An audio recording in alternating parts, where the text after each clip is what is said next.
it's obviously very frowned upon to, take a number one on the bus. But I'm like, I don't think I can make it to the subway. So anyways, I went into there and it was a catastrophe. Anyways, guys come back on. I'm still not out. I think I played like 2 games for the River Rats this time. Guys are losing it on me. I'm in a full sweat in the bathroom. It's so hot. Clearing the crease. Oh. Clearing the crease. Aye, aye, aye.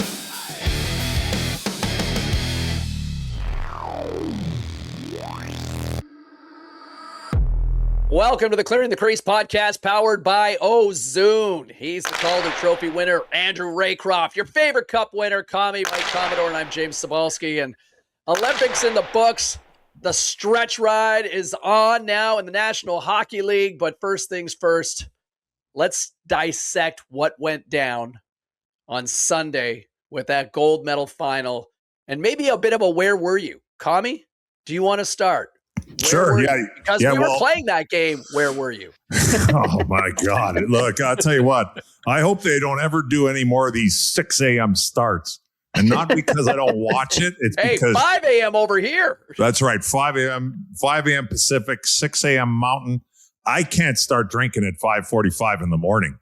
That is a catastrophe. I'd like to go on record and apologize to you guys, both of you on record. We were supposed to record after the game. I didn't put it in my calendar. I'm usually very good at that.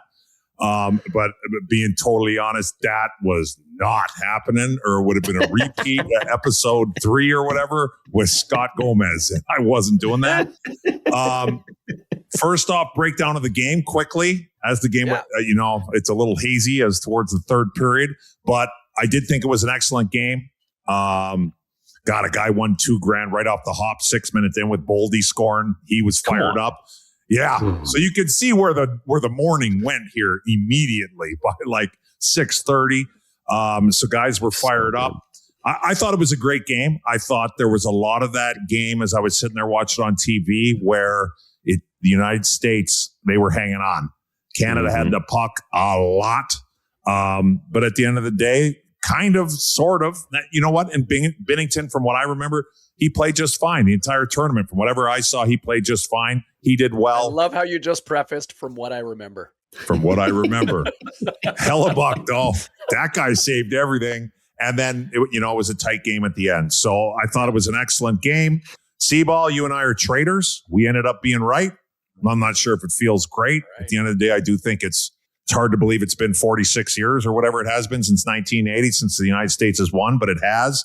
And that's over. I guess my grand takeaway from the whole, I did think it was a great game. I thought it was very entertaining, even though I was in one. Big time. Well, that would have been entertaining as well. Big time. Well, the golf. Oh, so you keep going. Just give us more of the rundown. All right. So it turned in. We got to know now. Okay. So, United States cleans Slovakia's clock. Now this game is on.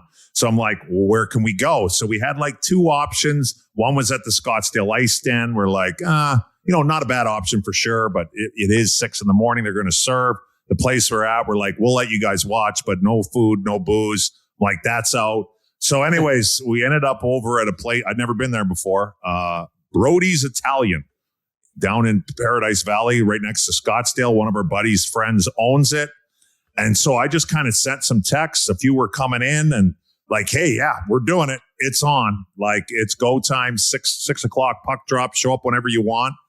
And it turned into a runaway. I mean, we had, like I said, guy put $500 on Boldy to score. That happened right away. Kaboom. He's rolling. We had a mix of guys from Minnesota guys. Doug Waite's in town. Doug Waite and I played in a member guest, won the whole thing. Nat won the thing on the lower golf course, whatever. We got a pickle plate. So we were rolling. Doug came in with his buddies. Barrett Jackman was there. It ended up, George Brett showed up. He was rocking. It ended up, we had like 30 people. I didn't even see them. And it's not like there was that many people in here, but I was focused on the game. Devin Booker showed up with a couple of dogs, I guess. He was, it was on.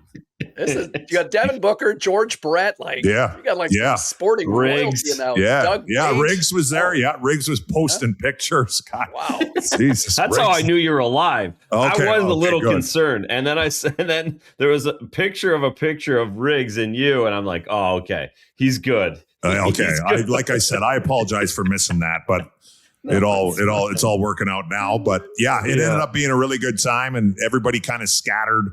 Once the game was over a little bit, some guys went down to Old Town to Coach House. I had a 12:30 tea time with Doug and his boys, Doug and Barrett. That was I shouldn't have even. I mean, I'm a 4 index and I'm cold topping every other tee shot. That is not good. Needless to say, I got rinsed. I had to go to the ATM. Had to pay him the next day because I went over my limit. What I lost, I got smoked. But it was a fun day overall. I think we knew. We called off the APB after we were all calling you and texting you and looking for you, and then kind of checking on social and kind of noticed a specific post on X from Saturday afternoon where you pointed out, folks, that's all she wrote for our Slovakian friends. Oh, yeah. Can-Am is a green light. Yeah. 6 a.m. Mountain Standard Time, Sunday the 22nd. The decision is going to be send it all night and run it till 9 a.m. or get up early. Yeah, I was kind of, I was blowing it up a little bit. To be honest, sending it all night was not in play, especially with a 12:30 tea time like that. Those days are long gone. So I was in bed at 10 the night before. We were there well before puck drop. I was in bed.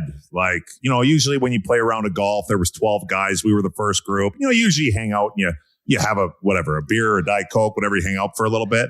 I'm like, I am out of here. And that probably was about 5:30.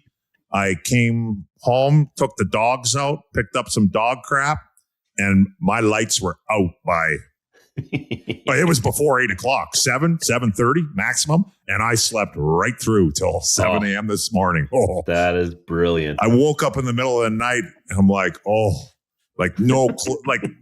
time is it? I mean, I don't even know.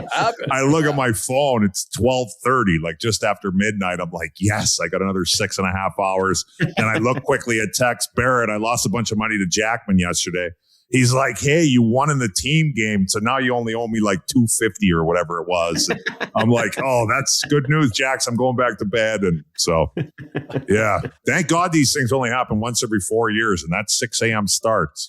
Let's get the games back over here. Anyways, enough of me. What did you guys think? We're doing. That's what we're doing Wednesday. We're back at it. No, it was an unbelievable game, right? And when you're talking about a 3-on-3 winner, it's with the goalie making 41 saves. It's you can't be critical of Team Canada. They did absolutely everything but get a second goal. They did everything, put the right team in place. And at the end of the day, you get a couple saves. And on top of it, the fact that Makar, McKinnon, and McDavid are the ones on the ice for the overtime goal for Team Canada. Okay, well, you can't complain about 3-on-3 either, because that was as good as you get for 3-on-3. So just an awesome day for hockey. Everyone's excited here, of course. Everybody watched in Canada and should be proud of those guys for doing what they did. A great series, great tournament overall. And at the end, the worst part is no Sid. Right. Sid would have been worth a goal. Sid would have done something to change that game. But that's how it goes.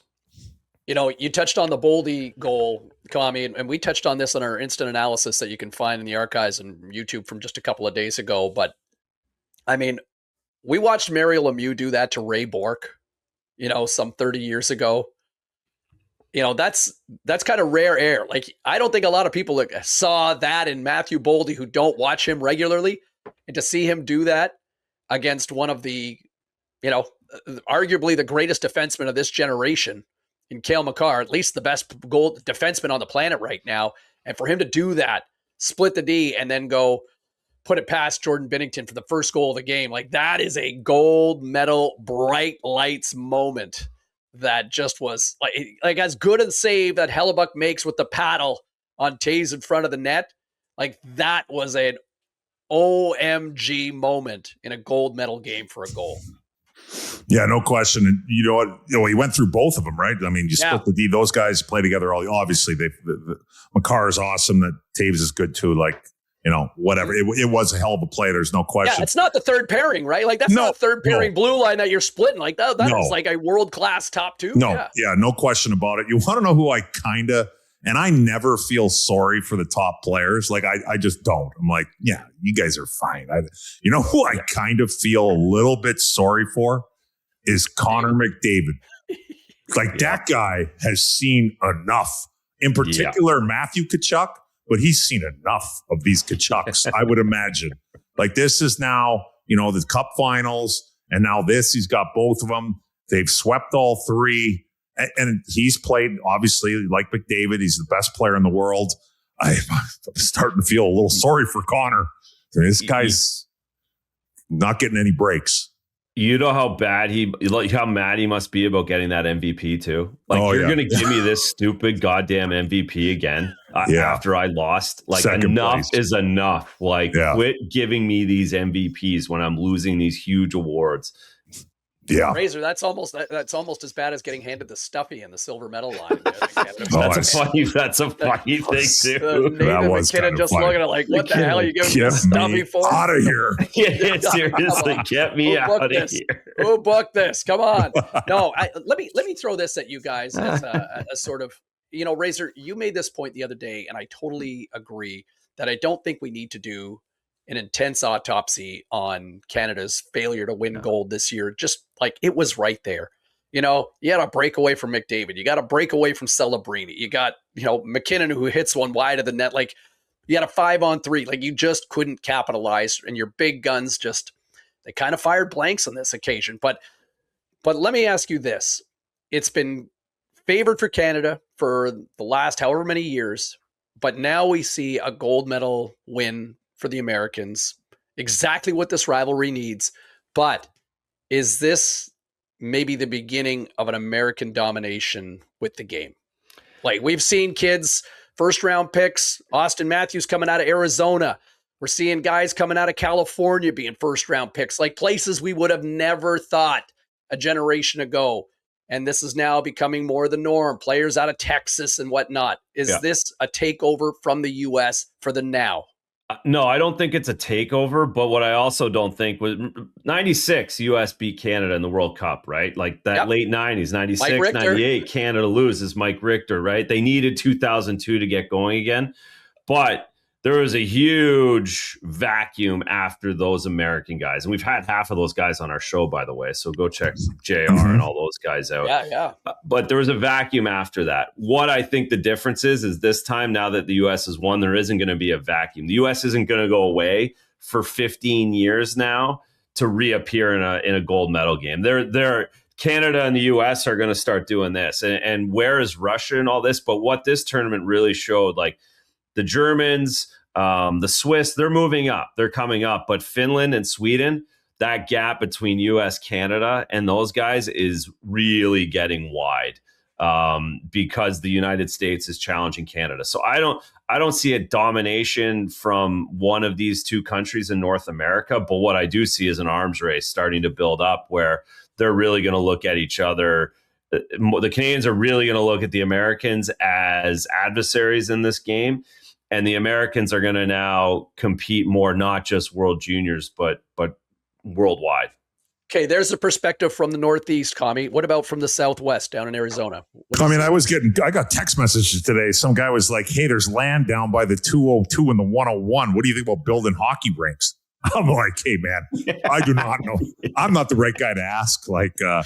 But people are excited. I'm sitting here in Arizona, and yes, there are people that follow hockey here. There's no question about it. But they just lost an NHL team, whatnot. But there's a lot of interest. I mean, at the end of the day, there's 10 times the population down here, so the numbers are in their favor. I would say, if anything, I agree with everything Razor said.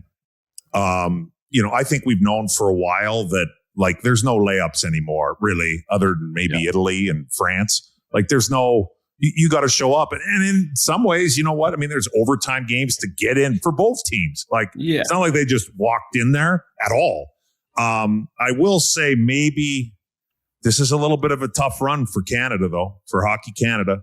I mean, the Americans won the World Championships. They just won the Olympics. The women just lost to the Americans. The World Juniors was what, Sweden, right? Yeah. US, I think Canada finished third. I don't, and look, I don't have kids and I don't know. I just, from what some people tell me and what's gone on a little bit publicly with Hockey Canada, and we don't need to get down that wormhole. I don't want to go anywhere near that, but maybe it is time, and I hear things about, you can't coach your kid and stuff like that. And I don't know, maybe it's time for Hockey Canada to take a step back and maybe, I know there's, fractions, we got different leagues breaking off and people don't want, I don't know. It might be time to take a step back here and maybe reorganize the priorities, if that makes sense. Now, in saying that, that's not the reason why the Americans beat the kid. Look, it was a great game. There's great players out there. There's no question about it. Canada easily could have won that game. But no gold is a disappointment for Canada. There's no question about it. It's a little bit of a cold streak here. Maybe it's time to look at things on a general sense. That's all I'm saying.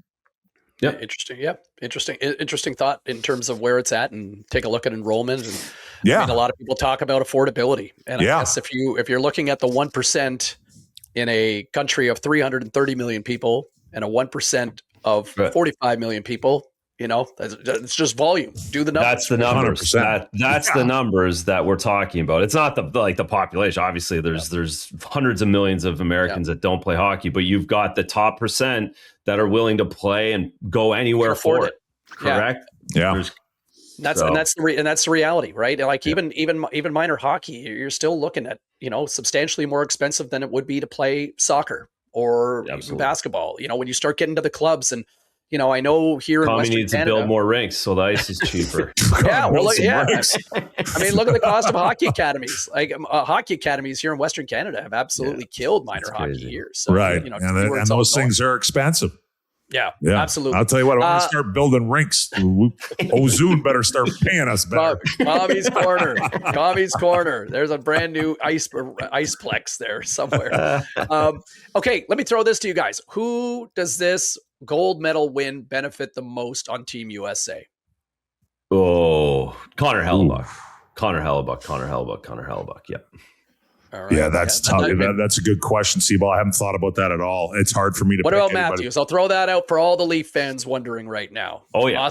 There we go. He's next. Yeah, he's next. You think he's number 2? Captain US. Yeah, he is number 2 for sure. Yeah, are we Seaball? Are you allowed to call him Mr. October anymore, or is Mr. October? Well, we got to take a little. I mean, I know these aren't NHL games. Hey, if you want to say yes, he's still Mr. October. That's fine with me. I'm just throwing it out there. He did win something though. How did he? Well, he played. I would say this: was he a big goal scorer in that tournament? Like, look, he played solid in his own end, and I guess if you want to chalk that up as the captain of the team, sure. But I don't know. I mean, who was more noticeable? Who was more noticeable? Connor McDavid or Austin Matthews? Who was more noticeable, Sidney Crosby or Austin Matthews? Right? Like, yeah. Well, I mean, you know what? I'm going to give Austin. Look, he got a gold medal, so I don't want to sit here. You're not. For the guys. He can't get. I mean, look, Austin Matthews is an excellent player. We went over it with. I was surprised. He's already leading the Leafs in goals ever all time. I mean, that doesn't just happen. Tough comparison to McDavid for literally anybody. But I think we got to give him some credit. Like you said, hey, defense wins titles. If you play good in your own end, yeah, it would have been nice to see him rack up some goals or whatever, I'm sure. And he would have appreciated that and liked that as well. He did have some chances, like overall, in the games that I saw. But at the end of the day, he's got to be. I mean, it's a good look for him. I'll leave it at that. Yeah. How about that? Yeah, for sure. He's captain. He's there. He's won. He's got his flag. You can't take anything away from those guys, because we could go. I don't know what Matt Sundin did when he captained Sweden for winning the Olympics in 2006, but somebody didn't do good there, right? Sure. To that point, Razor, like I was in Torino in 2006 when Sweden won gold. Yeah. And, I worked as a reporter in Toronto. You know what the criticisms that you played with Matt's like, what the criticism that even as much as people love Matt Sundin now, like there was a time there was a little bit of but with Mats, right, in Toronto. And, and Daniel and Henrik, you talk about two guys you could build statues of in Vancouver. And, they were subject to criticism. And like those were guys I was so happy for in 2006 when having a chance to interview those guys after their gold medal performance, feeling good on the inside where that's a bit of a, shut the hell up, everybody, like kind of silencing the critics to a degree. Yeah. Is it a Stanley Cup? No, but it's an Olympic gold medal, which, if you parachute somewhere in Africa or Australia, people are going to recognize an Olympic gold medal probably quicker than a Stanley Cup, right? So, I mean, yes. Well, there's a lot less guys that have Olympic golds than they do Stanley Cup rings. Very true. Right? Very true. There's something special about it. It's not the same, but it's still special. Yeah. So, absolutely. Austin gets a lot of credit for that, but it'll be interesting just to see how that translates into his Leafs over the next couple of weeks. Yeah, and I guess I'd be curious how many guys get shut down here. Well, that's it too, right? Like who's hurt, who's healthy, who can play. Like there's going to be a lot of fallout from this at this point. Sid's the big one, right? Pittsburgh's had the best year that no one expected. Could go right down the tubes here if Sid's out for 3 weeks. No kidding. Yeah, that's exactly it. Fiala Well, that kind of brings us to Fiala out. Brutal. Oh yeah, that's a tough loss as well. So Kenny Holland, he's working the phones today. Kenny's on working the phones. Hope you had a nice golf trip, Ken. Day after the golf trip, Fiala's done. Tough luck, Ken. Get to work. Where every general manager, we don't want to go back in 2030. Forget that. Love it though. Like anyway, look, just a reminder, everybody, the Clearing the Crease podcast is powered by Ozoon.net. The road to the Stanley Cup is open. The clearest route to winning big is to play on Ozoon.net.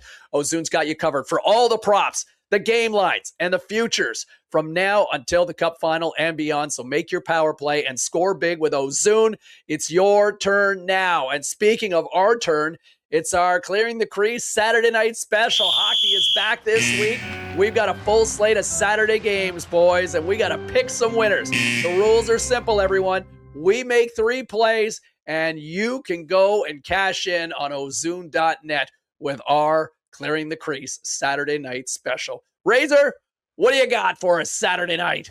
I'm going to take the Dallas Stars gold medal winning goaltender Jake Ottinger taking on the Nashville Predators at home Saturday night. This is the last gasp for the Predators.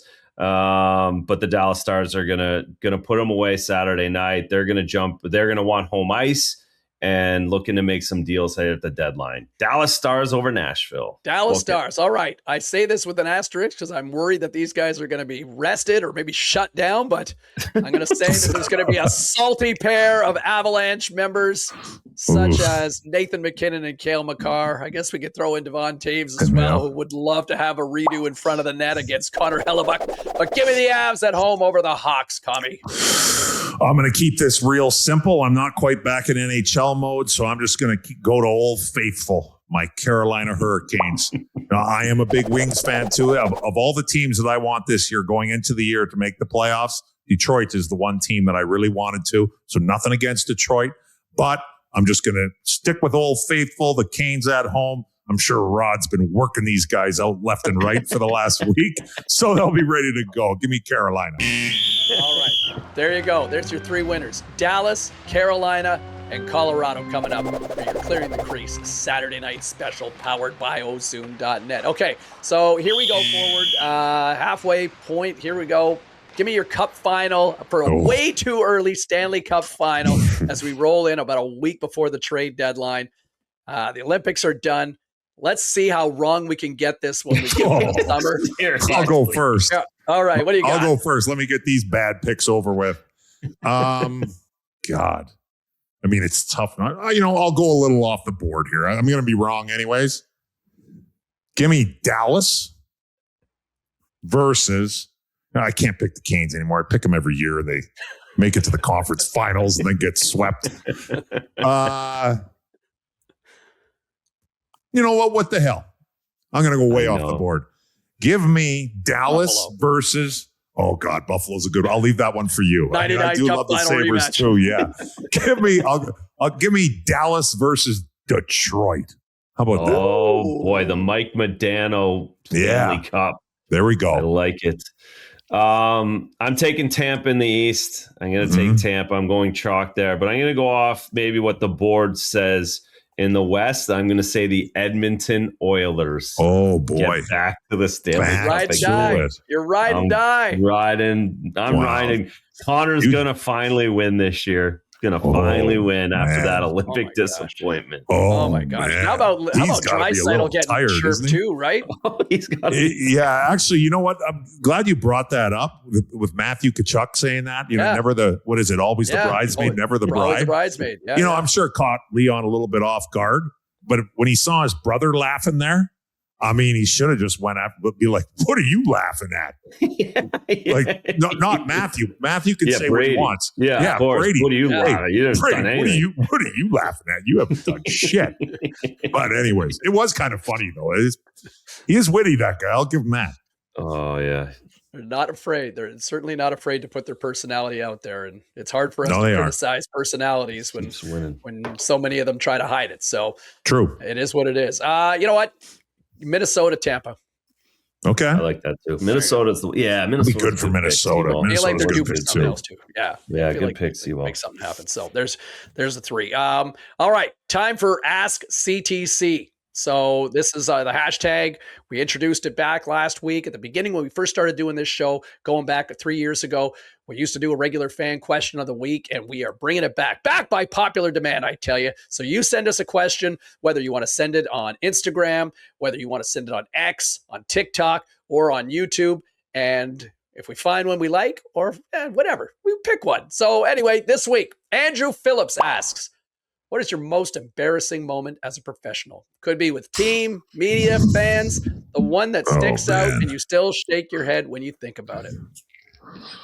Oh, So I'll go. man. I ahead. mean, I embarrass. There's so many embarrassing moments that there's a big part of that like being out there. Like I could go through 80 goals that are like, oh my god, that's embarrassing.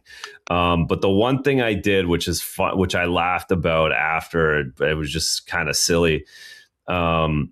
I won. The Bruins have 7th player award, so I won that in my rookie year. And for whatever reason, they made us do a speech before the game. Like I had to like thank everybody, and for whatever reason, and so I was with my wife now, but she was just my girlfriend. But I knew I was with her forever. Like we hit it off. But I thanked her in the speech for no reason at all. Like I was just really nervous, like thanking my parents and thanking everybody. And I knew she was in the building, so I thanked my girlfriend.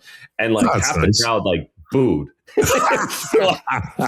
And then the guys on the bench, I got Joe, I got Nick Boyd, and I got these guys on the bench like, you loser, like what are you doing? They're like, I could hear them yelling at me from the bench.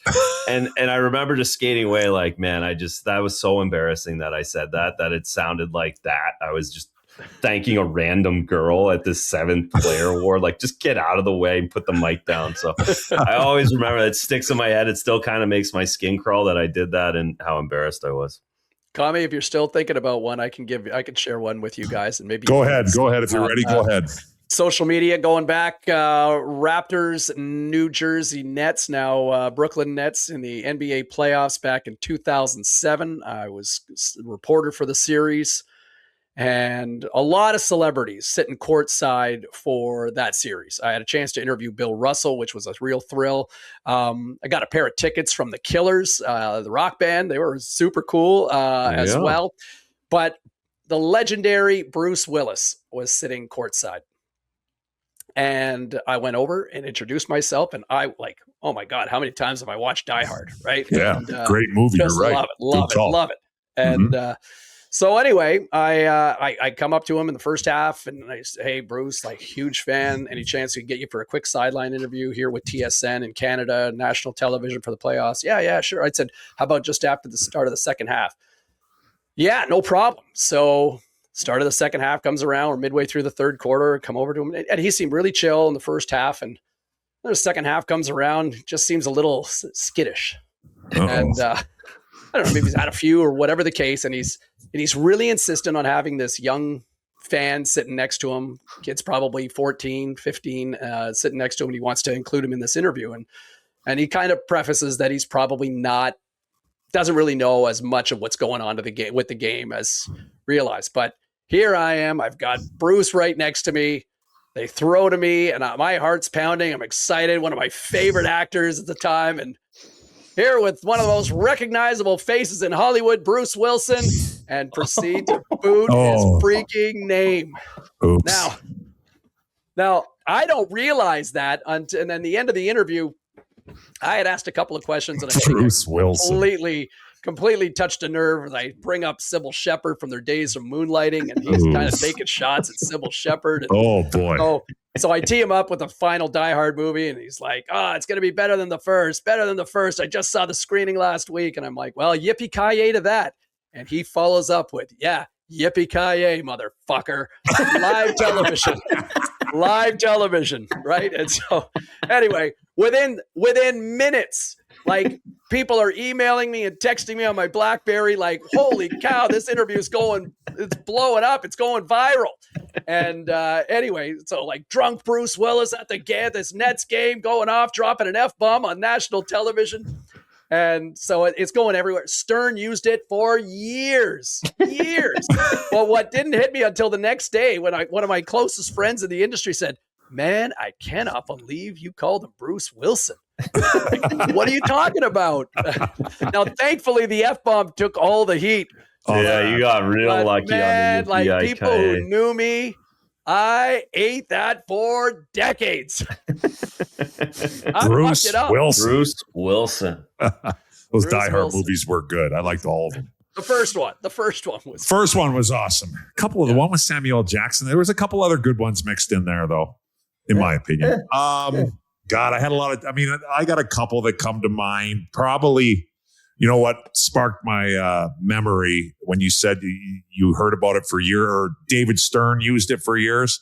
I'll go with. I mean, one of the first one that popped up. I won't get into the story, but I just turned pro. I'm down in Albany. Ate some food that just wasn't sitting with me. We're about to go from Albany to Norfolk. We pull in before we leave town, and I'm like, I can't. Like, I'm going to shit my pants. And the subway's right there, but I'm like, I don't know if I can stand up. So anyways, all the guys went into Subway, and I knew it was like, it's obviously very frowned upon to, take a number one on the bus, but I'm like, I don't think I can make it to the Subway. So anyways, I went into there, and it was a catastrophe. Anyways, guys come back on. I'm still not out. I think I played like 2 games for the River Rats this time. Guys are losing it on me. I'm in a full sweat in the bathroom. It's so hot. So I cracked a window, like the emergency thing, because I'm like, I'm going to die of a heat stroke here. I had to throw my underwear it was embarrassing. And then I had to kind of play it off. I paid the fine, and we have to play. I'm playing cart, and I still don't feel great. It was the longest bus ride. I'm embarrassed. I don't want to tell the guys my underwear's so that was embarrassing. But I will say, to keep it on like an NHL and to go back, like something that people didn't forget was that damn picture of me that came out a couple of years after, with me laying in bed in some dump of a room, which was my bedroom, with money all over the place. That was like, it was during, real estate is crashing. Everything's going bad. And this picture comes out of me laying in bed, looking like I'm hammered, money all over the place, gets on social media. It's on newspapers at home. My mother calls me, of all people. She's never cried before, ever, when we're talking. She's in full-blown tears because she's the high school, the principal in Sherwood Park, and kids are showing up with his picture cut up like all over school. And I'm like, oh my God, I look like an asshole. And like the simple truth of the story, like my phone's blowing up. I'm like 2 months into my deal in Columbus. People already think I'm grossly overpaid.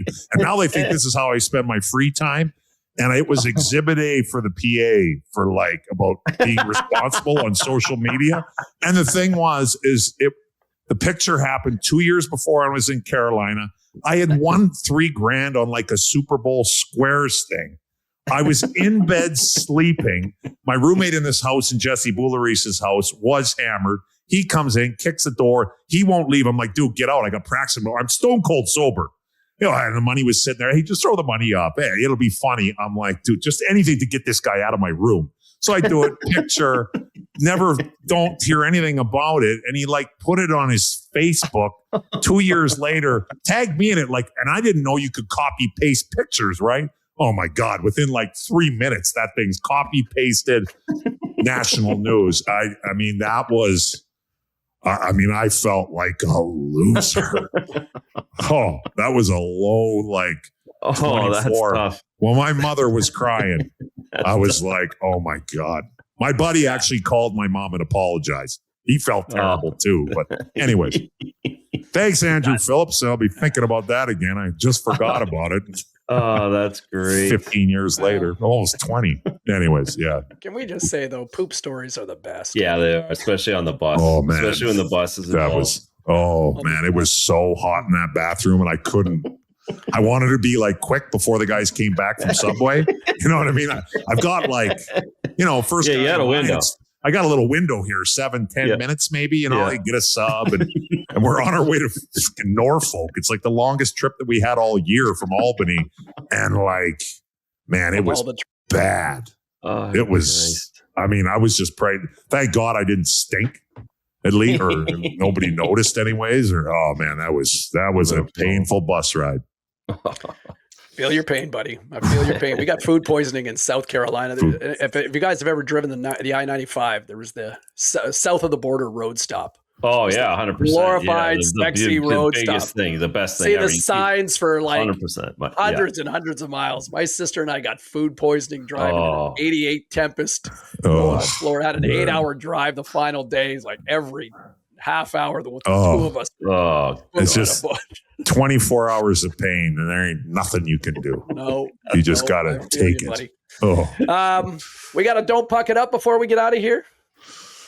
Let's me go. throw Don't one at puck you. it up. But we're getting into the NHL again. Don't Yeah. puck it up. Let's have a trade deadline, NHL. Let's get some moves going. Let's get some deals going. Guys are back. Don't wait till the deadline. Let's do that this week as we get going. So we got lots to talk about the next couple of weeks. Love it. Pick it up.